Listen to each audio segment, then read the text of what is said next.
50%, par exemple le 10e, etc. On se balade, c'est des bobos, il n'y a aucun logement pour nous, c'est trop cher. En plus, on bosse, on dirait des esclaves, c'est-à-dire on est payé par heure, et après on court, on va faire une autre heure de ménage chez des gens, ils n'ont tout, on n'a rien.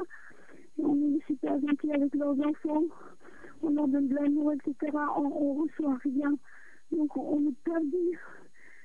Ça, je vous le dis.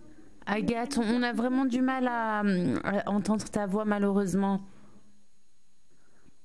Ah bon, je parle pas assez fort? C'est inaudible, c'est peut-être à cause de ton téléphone. Jean, est-ce que... Oui, peut-être qu'il n'y a pas de réseau. Bon, en tout cas, le monsieur, là, il parle du spirituel, etc. Il a pas tiré le ton à monsieur Hollande, il s'est foutu des sondants, etc.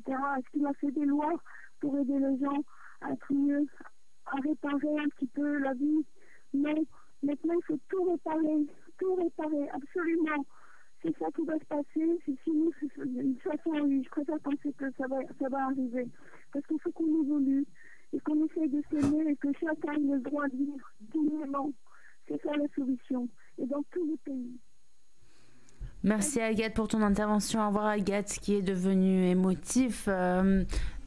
Jean, que penses-tu de ces paroles?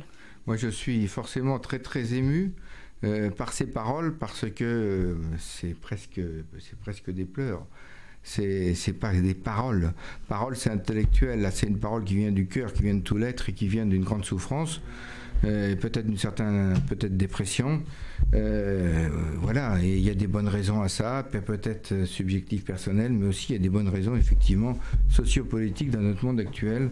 Et je ne peux qu'apporter toute ma compassion à Agathe. Voilà, donc je regrette de ne pas pouvoir l'entendre. J'étais obligé d'écarter mes écouteurs tellement ça vibrait, parce qu'Agathe, tu parlais tellement près du micro. J'espère que c'est pas mon cas. Que ça résonnait trop fort et que je ne pouvais pas comprendre tout simplement. Donc je ne peux pas beaucoup te répondre, voilà. Je voudrais juste donc répondre quand même à Mohamed. Je me souviens plus trop de ce qu'il avait dit, mais je voudrais répondre sur l'Europe quand même.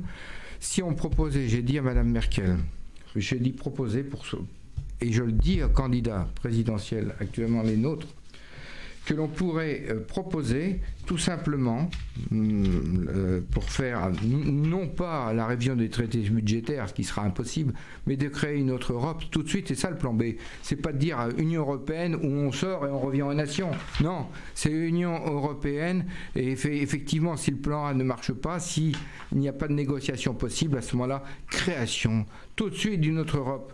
Et qu'est-ce que je proposais donc à Madame Merkel? Je disais qu'elle devait intervenir, qu'elle pouvait intervenir, parce qu'elle était, nous étions tous responsables, les pays, les nationalismes, y compris allemands, de ce manque de protection que nous donne l'Europe, le manque de citoyenneté. Pour répondre à Mohamed, il n'y a pas de télévision européenne. Là, des débats comme ça, toute l'année, il devrait y avoir une chaîne de télévision européenne. Il devrait y avoir des débats citoyens toute l'année, pas seulement que 2 émissions où on répond en 1 minute et demie, les candidats, très superficiellement sur... Regardez cette campagne, c'est quand même incroyable. On parle là de l'Union européenne et de l'euro. Il fallait faire effectivement une réunion rien que sur l'euro. Et y passer 4 heures.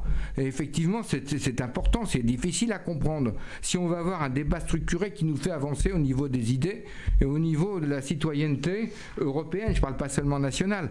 Ensuite, par exemple, le logement, c'est le premier budget de l'État, c'est le premier budget des ménages.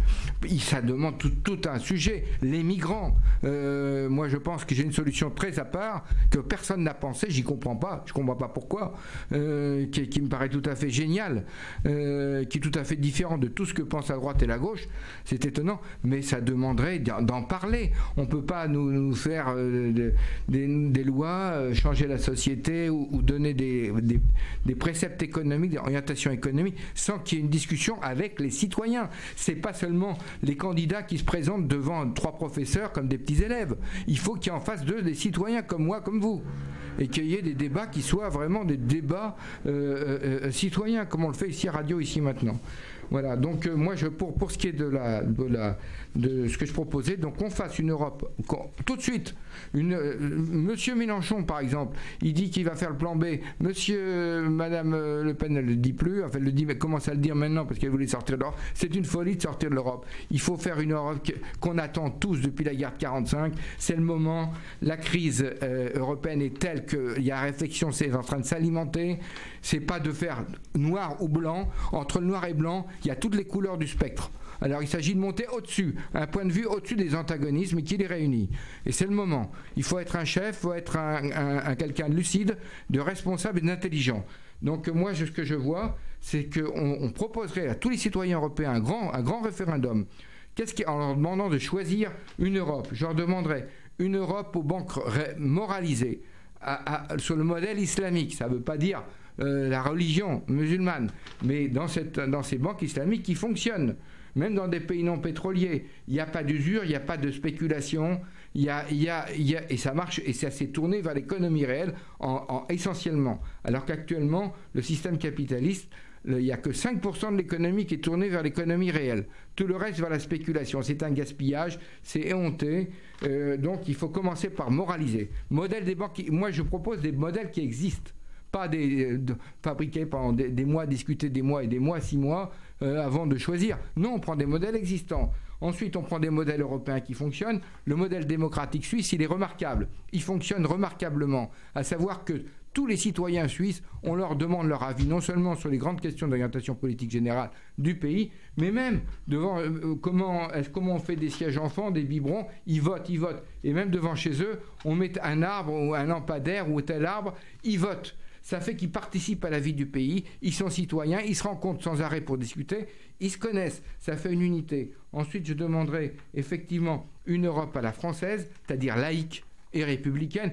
Tout le monde dira oui à tout ça. Et ensuite, surtout, une Europe sociale, modèle du Nord. Donc on a les républiques d'Europe, ou royaumes d'Europe du Nord, qui marchent, où le pouvoir d'achat est maximum, où l'humanisme est maximum, où l'esprit citoyen est très développé, où l'économie marche très bien, où il n'y a pas de chômage, où ils sont passés de 39 heures à 32 heures et maintenant à 27 heures, et ça marche très bien, il n'y a pas de chômage, et l'économie marche très fort. Mais pourquoi on n'en parle pas? Qu'est-ce que c'est que cette campagne où chacun dit moi je suis pour ci, je suis pour ça, on ne s'occupe même pas des... Et l'Europe, on va en sortir, on reste dedans, alors qu'elle ne marche pas. Et on crée quelque chose de nouveau, et on réfléchit. À tous ces hommes politiques, ils n'en parlent jamais. Et les modèles, ils existent. Et non seulement ils existent, mais ils réussissent. Modèle suisse démocratique, modèle du Nord, des pays du Nord européen, modèle social des pays du Nord européen, modèle bancaire islamique, et modèle laïque républicain français. Et je crois qu'avec ça, tous les gens seront d'accord. Et à partir du moment où il y a un référendum qui est organisé au niveau européen, qui obtient effectivement l'assentiment de la majorité, on peut faire des États-Unis d'Europe la plus grande puissance du monde, non seulement économique, mais politique et démocratique, pas l'américaine dirigée par les banques. Et voilà. Je rappelle que vous êtes toujours à l'écoute de la radio ici et maintenant sur 95.2 FM et nous sommes avec Jean, un auditeur de la radio invité surprise aujourd'hui, et on va accueillir Caroline tout de suite sur l'antenne, mais je vous rappelle tout de même le numéro du standard si vous souhaitez dialoguer avec Jean ou intervenir et faire votre propre bilan de ce quinquennat de François Hollande. Eh bien faites-le, allez-y, le numéro du standard est le 08 92 23 95 20 et on accueille tout de suite Caroline. Bonjour Caroline. Bonjour Morgane et bonjour Jean. Moi je conseille à Jean de voter Front National parce que tout ce qu'il préconise, c'est ce que propose Marine Le Pen. Donc je pense que là, il a son candidat tout désigné, sauf pour les banques de modèle islamique. Là, je pense qu'il nous fait une petite blague. Je pense qu'il ne pense pas à la corruption des pays où les préceptes coraniques sont appliqués en économie. Je pense qu'il a oublié la corruption de tous ces pays et c'est l'une des raisons pour lesquelles ils arrivent tous chez nous. Voilà, donc je voudrais lui répondre à Jean. Il parle en fait comme un franc-maçon, avec son idée de fraternité universelle. Quand on lui parle de nation française, il dit avec un orgueil démesuré, la France, c'est la fraternité universelle. C'est pour ça qu'on ne doit pas disparaître. Mais donc, en fait, si je comprends bien, la France, c'est le monde. Eh bien, en fait, non. En fait, je pense que ces chevilles doivent être bien enflées. La France, c'est la France. La France, elle a une histoire. La France, elle elle s'est constituée par des amitiés, par une histoire d'amour, une histoire qui s'est faite aussi avec des guerres, de conquêtes. Mais au bout du compte, ce sont des us et coutumes communs, ce sont des traditions communes, ce sont des coutumes qui font qu'on est la France, on n'est pas le monde en fait. Donc il est bien gentil, mais dès qu'il quittera la France, si jamais il l'a déjà quitté, il s'apercevra qu'en dehors de nos frontières, c'est plus la France. Et que les gens n'ont pas forcément envie d'être français et qu'on peut être très, très bon ami avec des tas de gens, même les plus loin du monde, par exemple les Argentins, sans qu'ils se sentent français du tout. Donc c'est une vision tout à fait franc-maçonne de définir la fraternité comme une espèce de mélange d'universalisme. C'est pas du tout ça la France, hein. Donc je vois pas pourquoi il dit ça. Il dit que les nations, c'est l'égoïsme.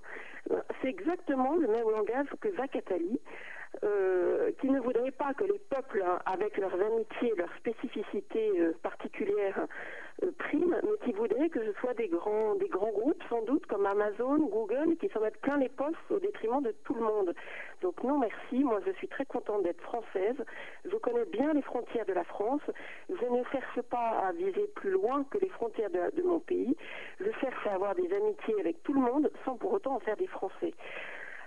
Hollande aurait du courage, mais alors moi je lui suggère, Jean, enfin je te suggère parce que tu es là, de te rappeler comment il a trahi Valérie Trierweiler qui était c'était pas sa femme, hein, il n'a pas eu le courage de la demander en mariage, ni Ségolène Royal, ni les unes et les autres, hein. Il visait avec Trierweiler, et pendant qu'il disait être avec Trierweiler, il allait se cacher derrière son casque de scooter, voir la nouvelle, là, la plus jeune, 20 ans plus jeune, Julie Gaillet.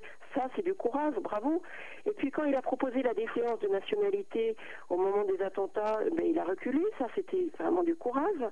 Et puis quand il avait dit la courbe du chômage va s'inverser à la fin de ma première, 2 ou 3e année, je ne sais plus. Et puis il n'a pas eu le courage de dire aux Français que non, il n'y arrivait pas. Et donc il a fait changer les marqueurs et changer les rubriques pour pouvoir maquiller le nombre de chômeurs qui a augmenté. Non, je crois surtout que son courage, ça a été celui d'affronter les Français qui sont blagueurs et rieurs, et avec ces gaffes monumentales, hein, comme le jour où il a débarqué au Japon en disant « je suis content d'être en Chine ». Je pense qu'il fallait du courage pour affronter les Français avec tant de stupidité dans ces blagounettes. Et puis, Hollande n'aurait pas été un chef de parti, mais avec Cambadélis, ce duo qu'il a fait sans arrêt, son meilleur ami, Hollande aurait mis fin au cumul des mandats. Mais alors pourquoi Le Drian, son cher ami Le Drian, est en même temps président de région et en même temps ministre, il a représenté la France, Hollande, mais quand il propose à Trump de venir à Disneyland, voir ce que c'est que la France, c'est nous faire honneur, ça, c'est nous représenter correctement. Franchement, oui, là.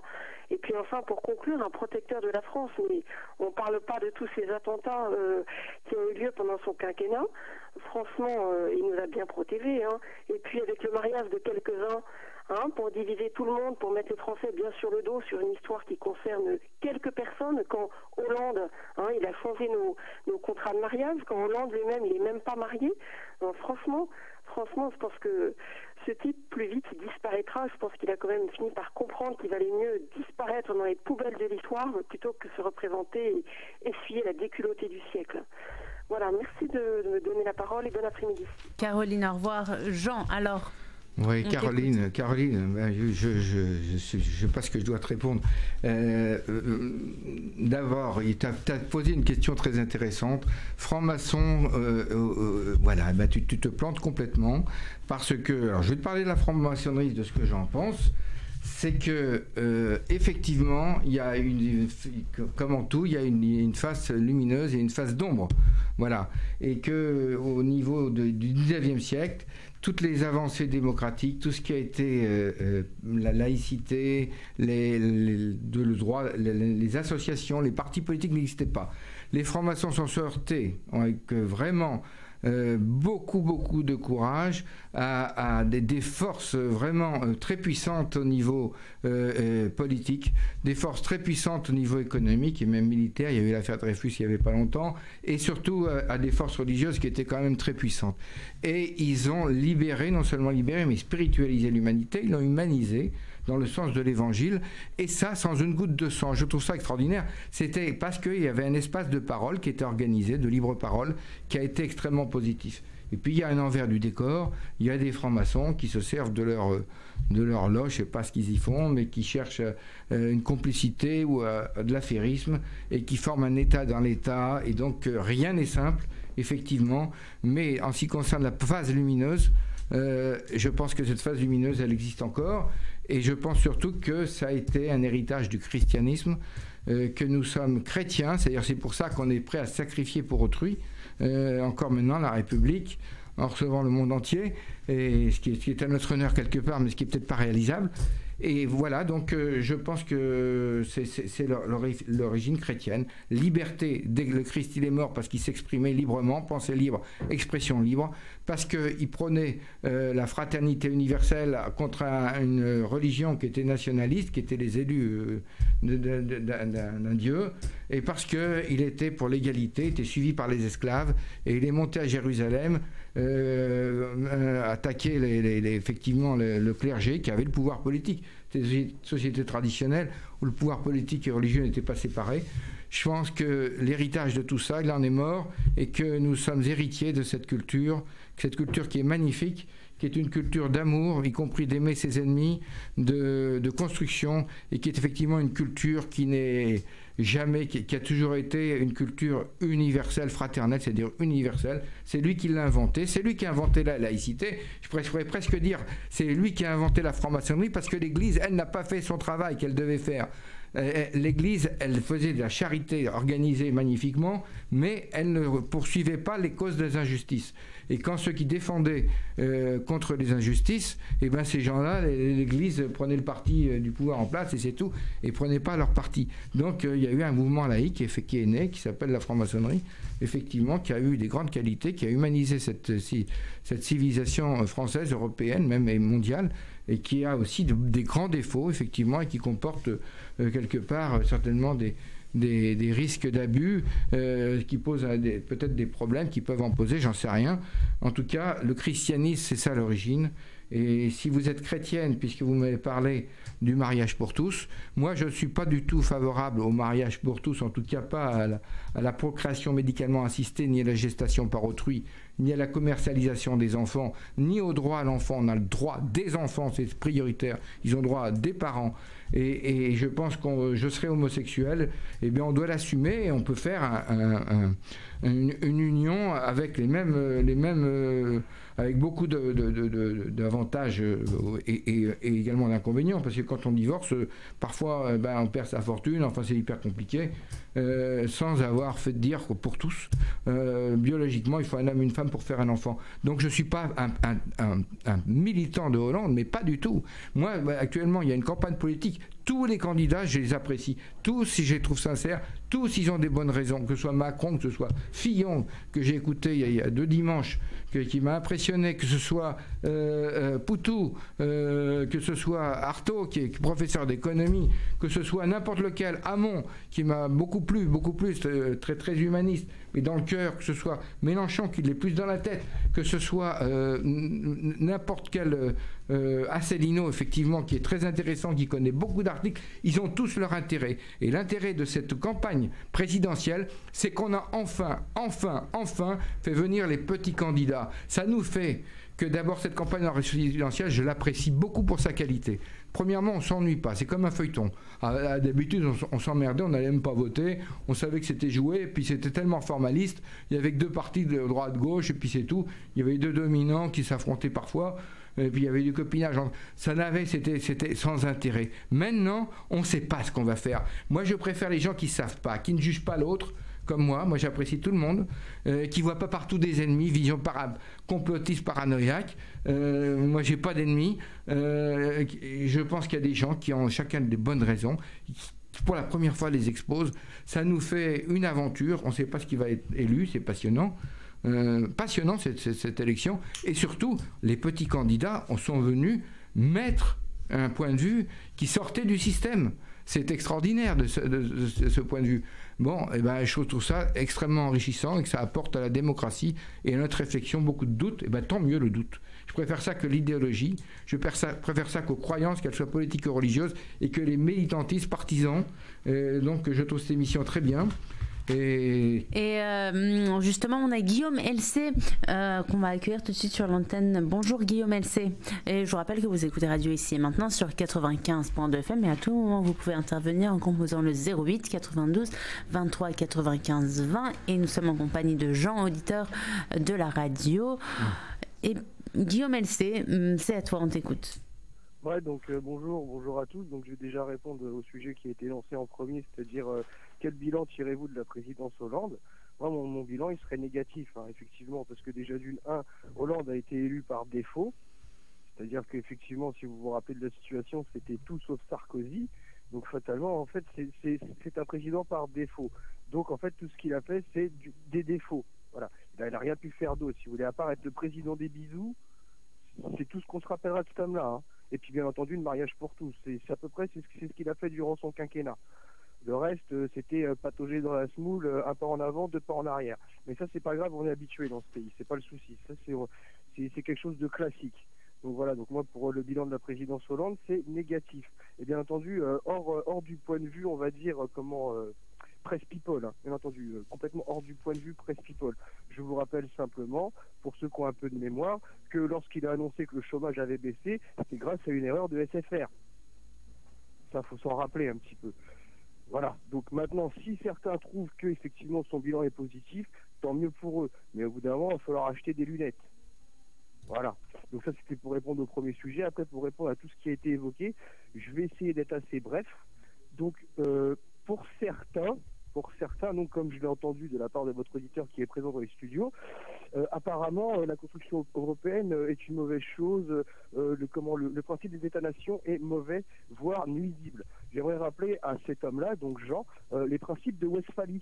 Vous savez, c'est ce qui a permis aux nations de s'émanciper, de devenir indépendantes et de se constituer. Et fatalement, elles se sont constituées comment? En communauté. Bien entendu, puisqu'en général, une nation est le réceptacle d'un peuple. Une fois que la nation est le réceptacle d'un peuple, elle devient une patrie.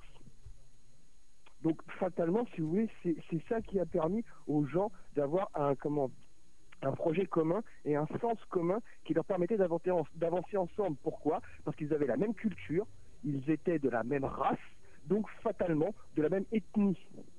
C'est ce qui a permis au peuple européen, c'est-à-dire les Slaves, les Allemands, qui vous voulez, bref, de se développer, de se constituer. Voilà comment ça s'est passé. Si ça, vous ne l'acceptez pas, vous êtes en droit de ne pas l'accepter. C'est pas le souci. C'est vraiment pas le souci. Mais alors, loin s'en faut, c'est pas le souci. Une deuxième chose, très importante aussi celle-là, ce serait un conseil de lecture pour tous vos auditeurs et tous les gens qui vous entourent. Un homme qui s'appelle Costanzo Preve et qui, lui, a écrit un bouquin qui s'appelle La 4e guerre mondiale. Alors, on va dire, mais alors la 3e, c'était quand? C'était quoi? La 3e guerre mondiale, fatalement, c'est ce qui s'appelle la guerre froide. C'est une guerre économique. Alors, bien entendu, comme a dit votre auditeur, bien entendu, ça fait pas de mort, il n'y a pas de sang. S'il y a des morts, s'il y a des sangs, s'il y a du sang, mais vous savez pourquoi on ne les voit pas? Parce qu'ils sont invisibles, parce qu'ils sont cachés. Voilà, deuxième point aussi sur lequel je veux revenir, et ça je l'ai souvent cité à cette antenne, si les gens croient que les vainqueurs de la Seconde Guerre mondiale, c'est la France, ils se trompent. Les vainqueurs, c'est l'Amérique. Pourquoi? Parce que ce que l'Amérique a décidé pour l'organisation de l'Europe, c'est que la France s'occupe du volet politique et que l'Allemagne s'occupe du volet économique. Donc ça, on est en droit de ne pas le savoir, mais il ne faut pas l'ignorer. Donc, si les gens sont intéressés, ils vont trouver ce bouquin, Costanzo Preve, la 4e guerre mondiale, et qui expliquera les choses beaucoup mieux que moi, et beaucoup plus détaillées, et en plus ça devrait plaire aux gens, parce qu'au départ cet homme-là c'est un anarchiste antifasciste. Donc fatalement ça ne peut que plaire aux gens, surtout au microcosme de votre antenne. Voilà. Et dernière chose pour Jean, lui rappeler qu'un référendum c'est complètement impossible. Pourquoi? Parce que les référendums, si vous voulez, on demande effectivement au peuple de savoir s'ils sont pour ou contre l'avis de leur politique. Fatalement, si le peuple est contre l'avis des politiques, et en général les politiques changent le peuple. C'est pour ça que vous n'avez plus de référendum dans ce pays. Le dernier qu'il y a eu, c'était Chirac. Il s'est fait lourder. Qu'est-ce qui s'est passé après? On a remplacé le peuple. On a changé le peuple. Rappelez-vous De Gaulle. Qu'est-ce qui s'est passé? La même chose. Il a fait un référendum. Il a été dégagé. Et fatalement, après, il s'est passé ce qui s'est passé. Hein.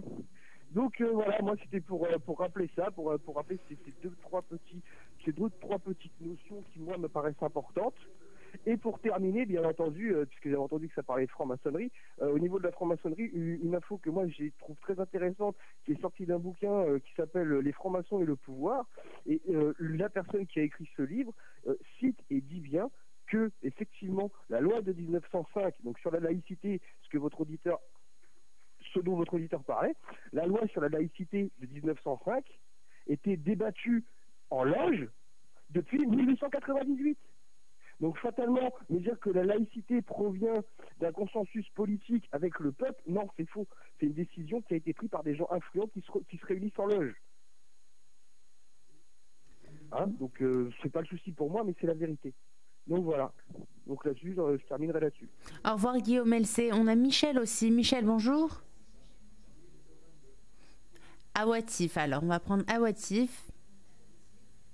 Ah, vous nous avez quittés tous les deux, on dirait. Jean, eh bien pour répondre à Guillaume LC. Voilà, je vais répondre à Guillaume. Un petit mot, il a parlé d'abord effectivement, très brièvement de M. Hollande. Je ne suis pas un zélote de M. Hollande. Moi, j'aurais fait une autre politique différente. Mais il y a une certaine sagesse, il a fait ce qu'il a pu avec des conditions qui étaient les siennes. Et on aurait été à sa place, on n'aurait peut-être pas fait mieux. Voilà ce que je voulais dire. Et il y a eu beaucoup de Hollande bashing. Il n'influence pas les médias. C'est un président intègre. Il n'a pas une influence politique. C'est pas de cabinet noir, une chose comme ça. Je ne crois pas. Simplement, alors Madame, je parle de Caroline, qui me dit bon, franc-maçon chrétien. Pour moi, c'est kiff kiff. Voilà ce que je veux dire. Que les francs-maçons sont venus pour faire les carences de l'Église pour un certain moment. Ils ont été extrêmement utiles et efficaces et efficients. Ça ne veut pas dire que c'est le paradis, qu'il faut en faire un mouvement spiritualiste forcément essentiel. C'est le christianisme qui est derrière qui m'intéresse le plus. Ensuite, pour ce qui est de critiquer M. Hollande qui a été piqué derrière son casque en train d'aller voir Julie Gaillet, je m'excuse, c'est pas du tout comme M. Sarkozy. M. Sarkozy va voir le pape avec sa femme, la première, avec sa maîtresse. Il n'avait pas encore divorcé. Il est cardinal, parce que je crois que les présidents de la République sont cardinaux. Automatiquement, il va voir le pape, qui était Benoît XVI, avec sa future. C'est pas non plus très moral à ce moment-là, si je me trompe pas, hein, et je crois pas me tromper. Et ensuite de quoi, voilà, il dit, il parle de sa vie privée en disant ça avec Carla, c'est du sérieux et tout. Ça c'est président plus que normal, quoi. C'est presque adolescent. Alors que M. Hollande, eh bien lui, il a été photographié. Il a été photographié effectivement derrière son casque, il s'est caché, il s'est fait piquer par des paparazzis, il s'est pas mis en avant, il n'a pas parlé de sa vie privée. C'est pas quelqu'un qui a sali la fonction présidentielle. Il y a un Hollande bashing surtout, sans arrêt. Il ne faut pas exagérer, moi je ne le partage pas en tout cas. Voilà, donc en plus on dit que c'est un épouvantable et tout, n'empêche qu'il a été élu par tous les chefs d'État du monde entier, par tout la planète comme étant le chef d'État le plus populaire, qu'il a fait aussi de grandes choses, qu'il a fait la COP 21, c'était pas facile à réussir avec Ségolène Royal, il a fait des choses remarquables, il n'a pas fait de faute, moi je vois pas où c'est qu'il y a des fautes, il a demandé des impôts effectivement à un moment parce qu'il y avait 5 à 600 milliards de dettes du fait de M. Sarkozy et qu'ensuite il fallait aider les entreprises, donc leur donner 40 milliards, comment il trouve l'argent? Donc il a fait des impôts, puis après il les a enlevés. On ne peut pas sans argent, avec les caisses vides, gouverner. Jean, on a retrouvé Awatif qui avait appelé tout à l'heure. Bonjour Awatif, ça a été coupé tout à l'heure, Bonjour, on t'écoute. Excusez-moi, mais tout à l'heure j'avais raccroché. D'accord, alors on t'écoute maintenant. Oui. Que ça me fasse trop cher. On t'écoute maintenant. Vous m'entendez? On t'entend bien évidemment, oui, on t'entend bien. Très bien, bon en fait... j'ai pas grand chose à dire à part que je voulais dire que moi j'étais la mascotte pour Monsieur Mélenchon et que voilà, je voulais le dire en direct à Ici Maintenant et je souhaite qu'il va gagner. D'accord. Voilà, je suis la mascotte de Monsieur Mélenchon. Salut. Ok, bon, bah, c'était une petite page promotionnelle de la part de Awatif. Salut à toi. On va prendre maintenant Pascal. Bonjour Pascal. Oui, bonjour. Écoutez, moi, c'est la première fois que j'appelle. J'écoute la radio depuis quelques années, comme ça. Je voulais intervenir pour parler de ce monsieur qui est tombé. Il me fait penser un peu à la Providence. Pascal, on entend vraiment très mal. Ta voix inaudible. Et inaudible, on n'entend pas du tout. Est-ce que tu peux essayer de rappeler avec un autre téléphone? Ou alors rapproche. Je n'ai que ce portable et je ne peux rien faire d'autre. Mais je pense que vous m'entendez suffisamment. Là, c'est mieux, je pense. Voilà, vas-y, continue. Alors je disais, j'appelle parce que ce monsieur qui est chez vous là actuellement, me fait penser à la Providence. Vous voyez, c'est quelqu'un qui est arrivé comme ça par Providence. Quelqu'un qui n'a pas le numéro de téléphone sur lui, quelqu'un qui ne sait pas comment vous joindre et puis qui se pointe chez vous. Eh bien, la radio s'appelle Ici et Maintenant et Ici et Maintenant, il est venu et puis il intervient par rapport au sujet aujourd'hui. C'était le bilan du quinquennat de François Hollande. Par rapport à ça, oui, Pascal, oui, on t'écoute. Oui, tout à fait. Alors moi, je l'écoute et je comprends bien tous ces arguments, mais je pense que ce monsieur est plutôt naïf Pascal, au lieu de juger l'invité, donne ton point de vue à toi. Qu'est-ce que tu en penses, toi? Ben écoutez, moi, ce que je pense, c'est que quand on est malade, vous voyez, il ne sert à rien de mettre des pansements, des sparadraps, parce que ça ne sert strictement à rien. En fait, ce qu'il faut, c'est éliminer la cause. La cause, elle vient de l'intérieur. Donc, ce monsieur qui nous explique que Hollande est un homme extraordinaire, je veux bien le croire. Vous savez, quand quelqu'un est extraordinaire, ne fait que des choses extraordinaires. Alors, apparemment, ce n'est pas le cas. Pour tout ça, en général, je ne me mêle pas de politique, mais là, je pense que je suis obligé d'intervenir. C'est insoutenable de faire autant de neige pour une personne qui en mérite peut-être une partie, mais pas plus. Hein. Alors, moi, je vais vous dire un tout petit truc qui prend 2 secondes. Moi, je dis que le mal vient de l'intérieur. Et tant qu'on sera... Pascal, vraiment, on a vraiment du mal à t'entendre, ta voix est inaudible. Et puis, je suis sûre que c'est pareil pour les auditeurs aussi qui nous écoutent. Chez eux, on a du mal à comprendre ce que tu dis. Ta voix n'est pas compréhensible du tout. On va prendre Michel. Bonjour, Michel.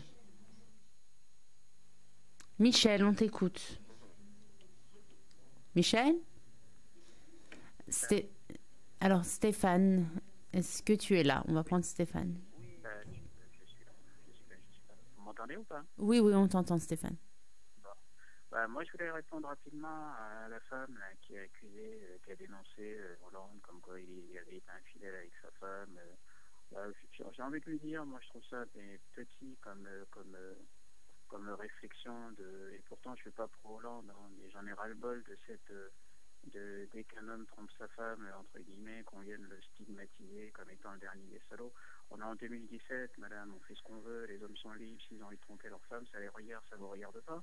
Et deuxièmement, il faut savoir aussi une chose, ce qu'elle a oublié de dire, c'est que mademoiselle Julie Gaillet, à moins qu'elle vivait sur une autre planète et qu'elle ne savait pas que M. Hollande était avec Mme Trier-Veller, il y a un moment aussi, il faut pas venir stigmatiser les hommes, parce qu'il faut peut-être aussi se poser la question sur le comportement de Mme Gaillet, parce qu'elle était tout à fait au courant que M. Hollande était avec Mme Trier-Veller. Donc moi je veux bien, effectivement, à chaque fois que dans les cas d'infidélité qu'on stigmatise les hommes, mais derrière chaque homme infidèle, madame, il y a une femme qui s'assoit totalement sur tous les principes de base.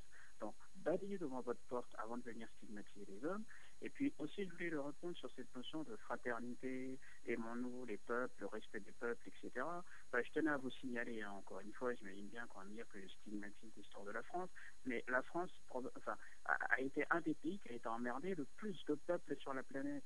Donc quand on fait l'apologie du chacun chez soi, ben, on commence déjà par ne pas aller chez les autres. On ne peut pas d'un côté dire je vais chez toi, je vais te coloniser, je vais te détruire ta culture, ta langue, je vais détruire ta religion, et après venir pleurer et en dire non mais chacun chez soi quand chez les autres qui viennent chez toi. C'est-à-dire que quand toi tu vas chez les autres, c'est pas chacun chez soi, mais quand les gens viennent chez toi, c'est chacun chez soi. Quand on prend l'héritage de la France, on prend aussi l'héritage de la colonisation. Je suis désolé, c'est comme ça, on choisit pas dans l'héritage de la France. Quand on reçoit la nationalité française, on reçoit effectivement les grands écrivains français, on reçoit les grands idéologues français, les grands hommes de la France, mais on reçoit aussi des choses qui sont pas très propres et qui sont pas très nettes. Donc effectivement, avant de faire entre guillemets, de dire bah oui, mais aimons-nous entre peuples, mais chacun chez soi, excusez-moi, à chaque fois je me dis, mais que faut la France en Guyane, que faut la France à La Réunion, que faut la France en Nouvelle-Calédonie, que faut la France effectivement dans tous ces dans les dom-toms en général, chacun chez soi, mais la France est partout sur cette planète, sur tous les continents. Donc, vous croyez quoi qu'en Nouvelle-Calédonie, il n'y avait pas un peuple avant que la France arrive, il n'y avait pas une langue, il n'y avait pas une culture. Est-ce que vous croyez qu'en Guyane, il n'y avait pas une culture, il n'y avait pas un peuple, il n'y avait pas des gens qui y habitaient? Donc, moi, je trouve ça, mais franchement déplacé, et je vous dis, ça m'agace profondément d'entendre ce type de jugement, que la France remballe et rentre chez elle dans toutes les colonies, dans tous les dom-toms, déjà dans un premier temps, qu'elle enlève tous ces soldats de tout le continent africain et de tous les endroits où, effectivement, elle va foutre le bordel. Et après, on pourra éventuellement discuter. Mais en attendant, s'il vous plaît, taisez-vous. Et sinon, regardez l'histoire de la France et regardez qu'on n'a pas fait que des choses clean, on n'a pas fait que des choses propres. Et on n'est sûrement pas un des peuples habilités à venir dire chacun chez soi, parce qu'on a été emmerdé la moitié de la planète, pour ne pas dire l'intégralité de la planète. On a été emmerdé tous les gens sur tous les continents. Et je terminerai juste sur une chose. La francophonie. La plupart des gens qui parlent français aujourd'hui, est-ce que vous croyez vraiment qu'ils ont appris le français de gaieté de cœur? Est-ce que vous croyez vraiment que les peuples qui vivent sur le continent africain dans la langue et le français ont appris le français vraiment par plaisir, ou on les a forcés à apprendre le français? Donc, et pareil pour la religion chrétienne et toutes les autres religions. Effectivement, chacun chez soi, on est d'accord. Mais que la France arrête de donner des leçons de morale à ce niveau-là, parce que moi, ça m'agace profondément. Et puis aussi, moi, je voudrais dire une chose aux hommes, arrêtez de vous culpabiliser, parce que quand vous trompez vos femmes, la plupart du temps, il y a une nana derrière, on va dire, bah oui, c'est facile, c'est machin, c'est facile. Bah, oui, mais bon, ce n'est pas le sujet de cette émission, et l'infidélité, bien évidemment, c'est quelque chose d'impardonnable et d'inacceptable, Stéphane, quand même. On va bientôt arriver à la fin de cette émission. C'est pour ça, Jean, qui est notre invité surprise aujourd'hui, des mots de conclusion. Moi, je voudrais juste dire une petite chose avant de conclure, qui me paraît très importante. Les migrants, personne n'en parle. Moi, je pense que prendre des migrants actuellement, alors qu'on est en crise identitaire, qu'on est en crise économique, qu'on est en crise sociale, c'est-à-dire leur donner des logements, 10 000 euros le mètre carré, leur donner la nourriture, etc., des aides de toutes sortes, c'est très bien. Mais ça va augmenter effectivement les dépenses sociales, d'autant qu'on n'a pas de travail à leur donner, donc ils ne vont pas s'intégrer, même dans 5 ans. Ils ne seront pas intégrés et on risque d'être désintégrés si on prend des gens qui ne peuvent pas s'intégrer. Et qu'est-ce qui se passe? C'est que si on prend tout ça, eh bien nos dépenses sociales, il y a un budget de dépenses sociales. On va être obligé de payer moins le gâteau de dépenses sociales. On est endetté de 2 000 euros. La France n'est pas est vraiment endetté très sévère. On arrive à 100%. On va suivre le destin de la Grèce si on continue. Il ne faut pas plaisanter là. Et si on partage, on ne peut pas augmenter les dépenses sociales indéfiniment. Et de toute façon, si on est plus nombreux, eh bien, et s'il n'y a pas de travail, pas d'intégration possible, ça va être des dépenses sociales qui vont augmenter, donc ils vont se partager avec la même... Il y en aura moins pour chacun, forcément. Sinon, on va couler au niveau économique et on va disparaître au plan politique. Donc moi, c'est pas du tout raciste, je suis pas raciste. J'ai épousé une personne bronzée, bien sûr.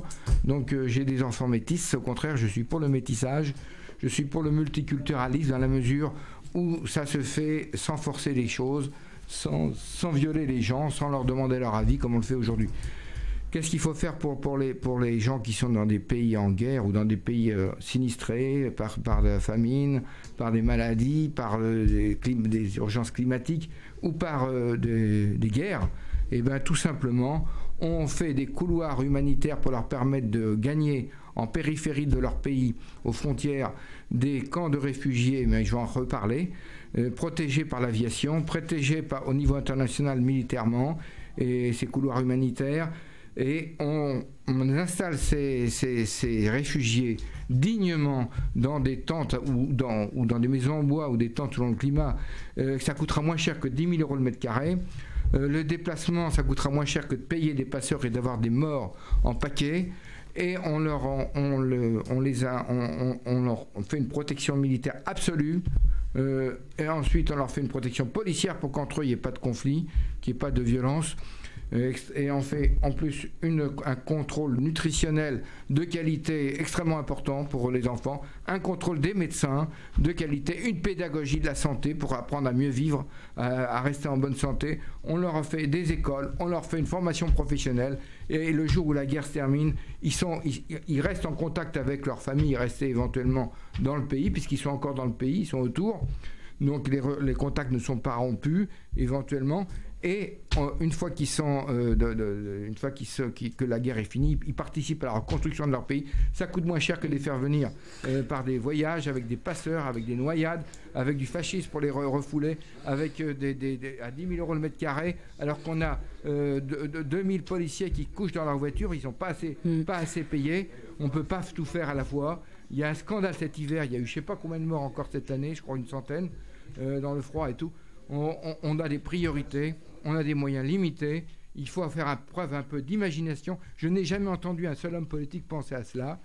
Voilà. Et puis alors pour terminer, Jean, oui, je sais que tu as beaucoup de choses encore à nous dire. Est-ce que tu souhaites venir demain pour continuer ce débat sur l'antenne si tu auras le temps? Je suis un spécialiste, c'est le hasard. Je viens comme ça. Là. Voilà, c'était un vrai hasard ta présence aujourd'hui, mais on est obligé de passer à la dernière partie de cette émission. Jean, je te remercie de ta présence. Je te dis au revoir. Et puis on va mettre maintenant un sujet totalement différent, un documentaire qui parle des perturbateurs endocriniens. Voilà, donc je vous remercie encore pour votre écoute et pour votre intérêt à la radio. Et on se retrouve évidemment à 17h30 pour santé et spiritualité. Au revoir. Ici et maintenant. C'est ici. C'est maintenant. Sur 95. C'est ici.